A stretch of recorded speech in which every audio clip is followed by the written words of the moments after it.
Hi everybody, how are we doing? Matt from Hannah Fields, back with a monthly market garden update for the end of May 2026. Oh my word, it's been a great few weeks. We've had so much sunshine, so much warm weather. It's been like high 20s, early 30s for the best part of the last 3 weeks, something like that. And it's certainly benefited the growing space. Summer plantings now are in, and transformations happening all over the place every day. Everything's benefiting from this lovely bout of heat we've been having. So let's take a little look around the growing space and I will show you what that looks like.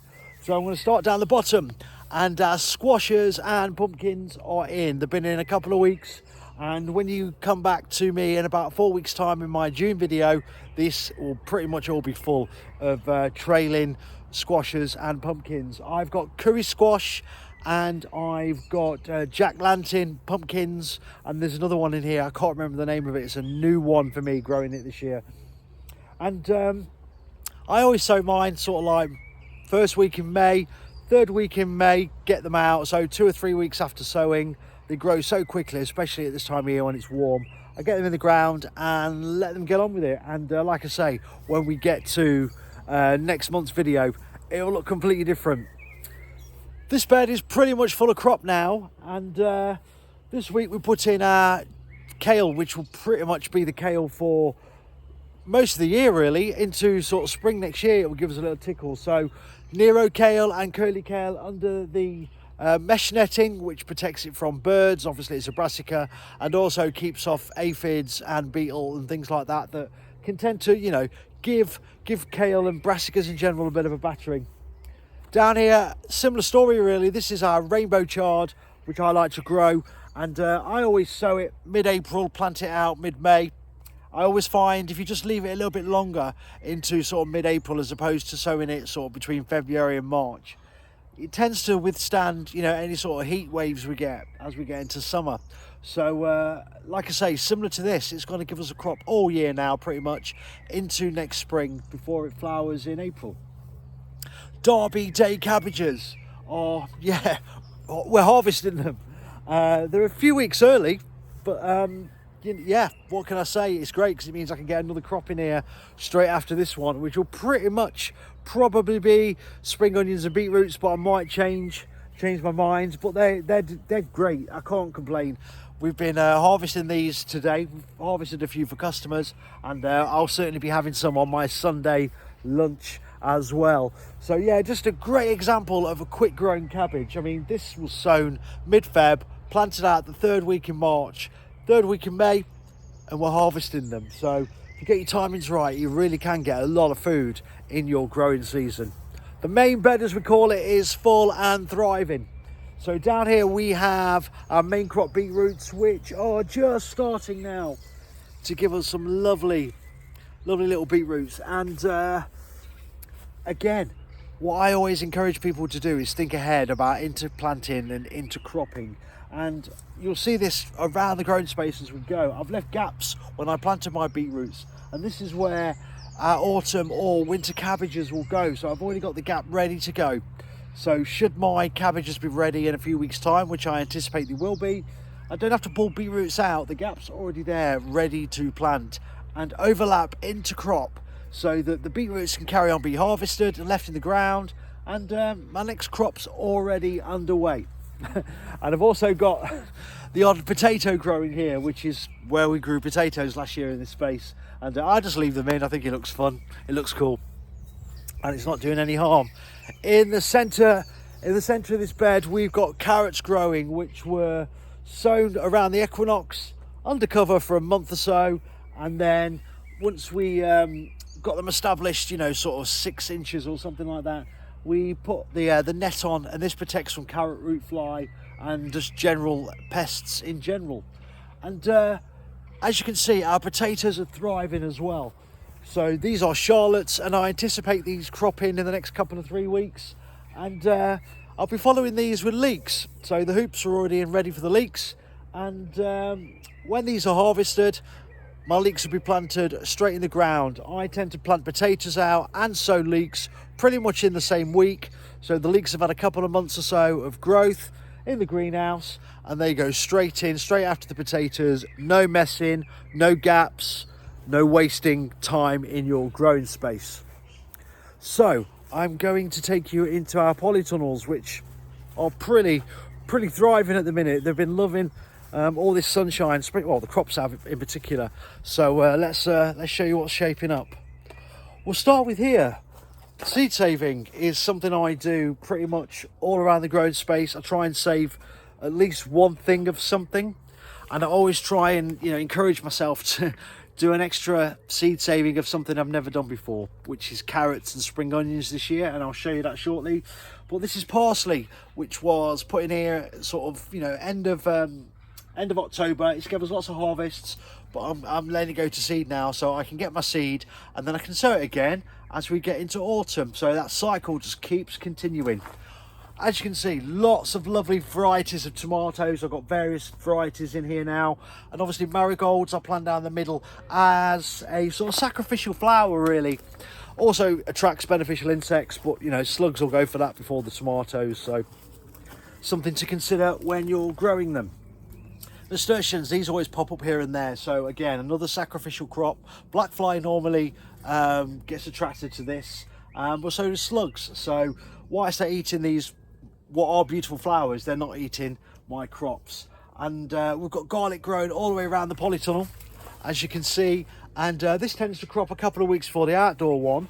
In fact, I'll show you it now. It is swelling lovely, and I anticipate this sort of going into that final phase for a couple of weeks, and we'll be harvesting it as we get into that second week in June. As you can see, it's swelling lovely, and that will start to form lovely garlic bulbs in the next couple of weeks. Our cucumbers are in down here. Again, I don't really sow them early, same time as the squashes. I tend to go cucurbic and squashes always sort of first week in May. I don't go any earlier than that, and I always find they benefit from doing it a little bit later on in the year because they just love the warmth, and they always catch up. In a couple of months this will be full of cucumbers. So just goes to show you, I don't personally think you benefit from doing them a bit early. And more seed saving here. This is rainbow chard, so I'll be saving my seed for next year. More seed saving, pak choy. This one's just sat there chilling, doing its thing. In fact, it's forming seed lovely now. Some of these seed pods are really forming and starting to dry off, which is a good sign. So everywhere around the growing space, I'm trying to seed save where I can. And the new one, like I said, this year is onion, and carrots as well, and spring onions, letting them go to seed. They're just sitting in amongst these centre peppers and tomatoes, and they're not interfering. And kale as well. I'm doing kale inside for seed, so always an opportunity to save seed. And something you might be interested in here. So I've got a string here in this centre bed, which the tomatoes will wrap around. We do a knot on the string, plant it under the root ball. As that root ball grows, it sort of attaches itself to the knot we've done, holds it down, weighs it down, and it's self-supportive. And then obviously you've got the canes, which are more of a traditional sort of way of growing tomatoes.